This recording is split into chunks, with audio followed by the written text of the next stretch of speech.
गजब हो गया। 2 घंटे के लिए पुलिस हटा लेने वाली जो थ्योरी हैदराबाद से आई थी, उस थ्योरी पर ओवैसी ने तो अमल नहीं किया, लेकिन भाजपा राज में वो थ्योरी अप्लाई कर दी गई।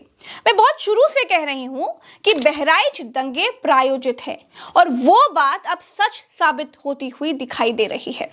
अस्सलाम वालेकुम दोस्तों, कैसे आप सब। उम्मीद करता हूँ आप सब खैरियत से होंगे। दोस्तों, आपने एक छोटी सी क्लिप देखी जो कि पूरी वीडियो दिखाने वाला हूँ। दोस्तों, कैसे बहराइच में दंगा हुआ, इस दंगे में किस किस का हाथ है, जानेंगे आज की इस वीडियो में। ये वीडियो प्रज्ञा मिश्रा की पूरी ज़रूर देखें। चलिए शुरू करते हैं आज की इस वीडियो को। गजब हो गया।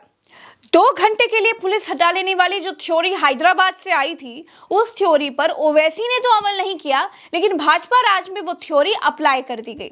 मैं बहुत शुरू से कह रही हूं कि बहराइच दंगे प्रायोजित है और वो बात अब सच साबित होती हुई दिखाई दे रही है।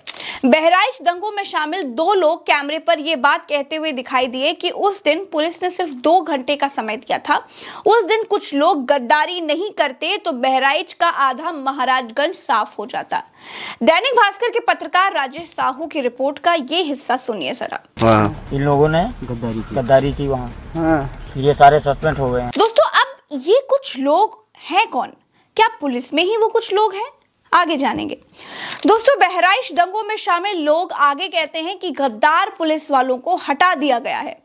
दुनिया अब तक यही समझ रही थी कि पुलिस वालों को ठीक से ड्यूटी न करने के कारण हटाया गया है, लेकिन बवाल में शामिल लोगों का कहना का मतलब बिल्कुल साफ है कि ठीक से दंगा ना होने देने के एवज में उनको हटाया गया है। ऐसे पुलिस वालों को तो हटा ही देना चाहिए। जब 2 घंटे का समय दिया था तो फिर लाठीचार्ज करने की क्या जरूरत थी? दोस्तों, आगे दंगों में शामिल व्यक्ति कहता है कि आग लगाने के लिए कोई एक व्यक्ति तय नहीं था। जो भी आगे चल रहे थे वो आग लगा रहे थे। उसमें मुसलमानों का शोरूम, अस्पताल वगैरह वगैरह सब कुछ था और वो सब फूक दिए। भाजपा के मुताबिक कैमरे पर बयान देने वाले लोग नशेड़ी गजेड़ी हैं, उनका क्या भरोसा करना। और जहां बार बार भाजपा का जिक्र आता है, हमारे ख्याल से भाजपा का इसमें कोई नहीं है। बाद में जानकारी मिली कि अर्पित श्रीवास्तव भाजपा के भारतीय जनता युवा मोर्चा के नगर अध्यक्ष हैं। इसके अतिरिक्त भाजपा का मेरे विचार से कोई इसमें है नहीं। और उपद्रवी लोग थे, ज़्यादातर लोग नशे में थे और सब लोग ये कह रहे थे कि ये हमारा भाई है। विधायक जी, अगर यही बात है तो फिर भरोसा तो आपके बॉस की बात पर भी नहीं करना चाहिए। ऐसा नहीं है कि हर नशेड़ी आदमी झूठ ही बोलता है। ऐसा भी नहीं है कि नशा करने वाले व्यक्ति की बात का कोई भरोसा नहीं होता है। ऐसा भी नहीं होता है कि नशा करने वाला व्यक्ति कभी सच बोल नहीं सकता। वो बात अलग है नेताजी की कोई दिन दहाड़े गांजा फूक रहा है, कोई शाम ढलने के बाद महफिल सजा रहा हो। हमने तो सुना है कि नशा करने के बाद लोग झूठ नहीं बोल पाते। खैर, दूसरी तरफ अगर आपकी ये बात पर भरोसा करें कि ज्यादातर लोग नशे में थे, तो क्या दुर्गा विसर्जन अब नशे में होने लगा है? इसका मतलब नशे में मुस्लिम इलाके में बवाल किया गया या फिर नशेड़ी लोगों को दंगा करने के लिए प्लान किया गया? क्योंकि दुर्गा विसर्जन में कोई भक्त कभी शराब पीकर या फिर गांजा पीकर के तो नहीं जाता होगा। जो बात मैंने पहले कही थी और फिर मैं दोहराता हूं, उत्तर प्रदेश में दंगा कराने का काम बहराइच में अगर किसी ने किया तो भारतीय जनता पार्टी के नेता उसमें शामिल थे। दोस्तों, दंगों में जिन लोगों के नाम सरकारी पन्नों पर चढ़े हैं, उनका धर्म सुनकर आपको पक्षपात की बू बिल्कुल साफ आने लगेगी।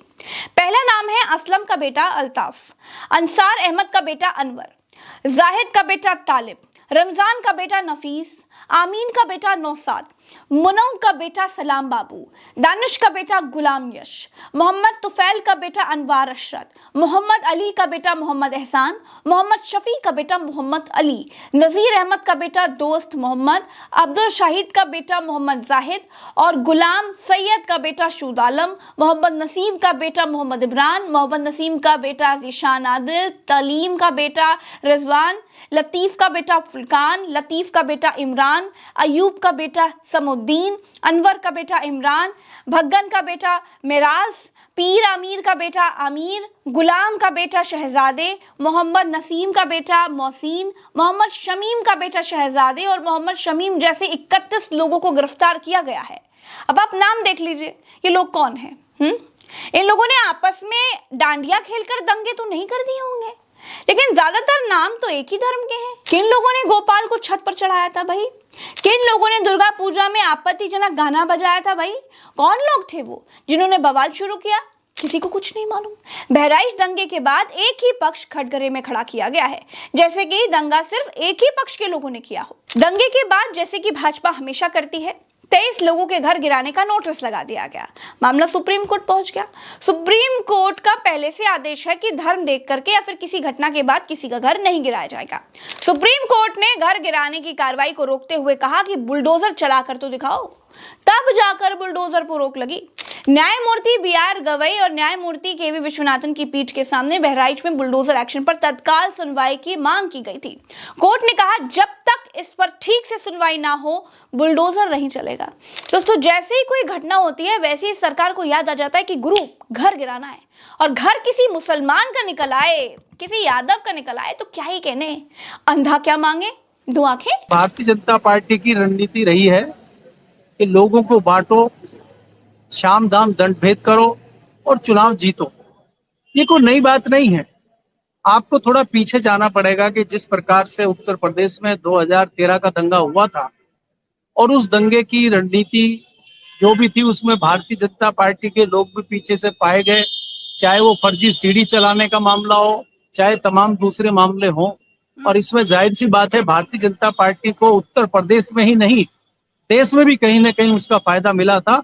और मोदी सरकार को आने में हम मानते हैं कि 2013 के मुजफ्फरनगर दंगे का बहुत बड़ा हाथ रहा है। इसके अलावा 2017 में जो भारतीय जनता पार्टी की योगी सरकार बनी थी उसमें भी 2013 के दंगे का महत्वपूर्ण स्थान मैं मानता हूं, क्योंकि मैं मुजफ्फरनगर से ही बिलोंग करता हूं। मुजफ्फरनगर में कभी भी इस लेवल का दंगा नहीं हुआ कि दंगा गांव तक पहुंच जाए।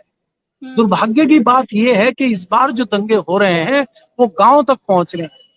पहले दंगे शहरों में होते थे, हमने देखे कि अलीगढ़ में दंगा हो गया, मेरठ में कोई दंगा हो गया और प्रशासन उसको दबा लेता था और वो कवर हो जाती थी चीजें, बात खत्म हो जाती। लेकिन इस बार जो दंगे हो रहे हैं ये गांव में जा रहे हैं, गांव को चपेट में ले रहे हैं। ये दुर्भाग्यपूर्ण बात है।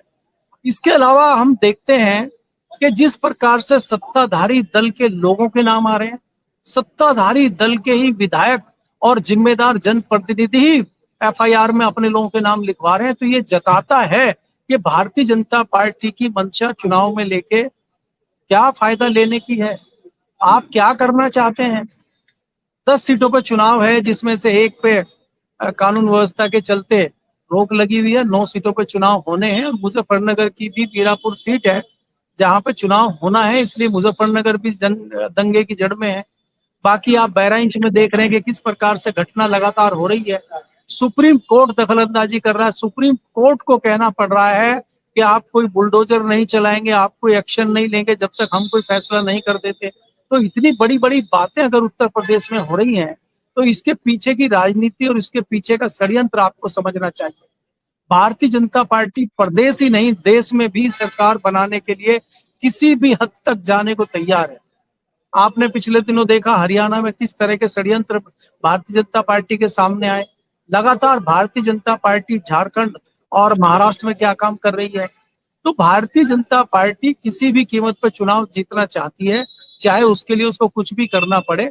और मुझे लगता है कि इस घटना को भी कहीं ना कहीं चुनाव से जोड़ के ही हमें देखना होगा। दैनिक भास्कर के रिपोर्ट में जो लोग पुलिस की मिली भगत की तरफ इशारा कर रहे हैं, क्या इसकी जांच होगी?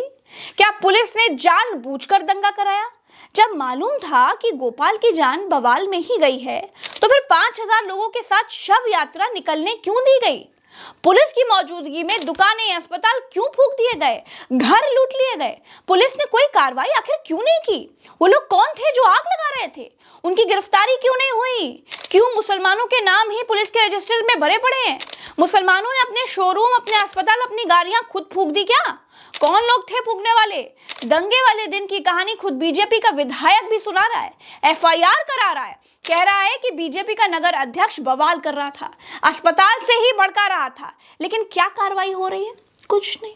इस बहराइच दंगे की जांच कराई जानी चाहिए। इसके पीछे नेताओं का हाथ जरूर मिलेगा और भाजपा नेताओं के नाम अभी से ही आ रहे हैं। ऐसा क्यों होता है कि जिला बदल जाता है लेकिन दंगा कराने का स्टाइल है, जो पैटर्न है, वो नहीं बदलता है?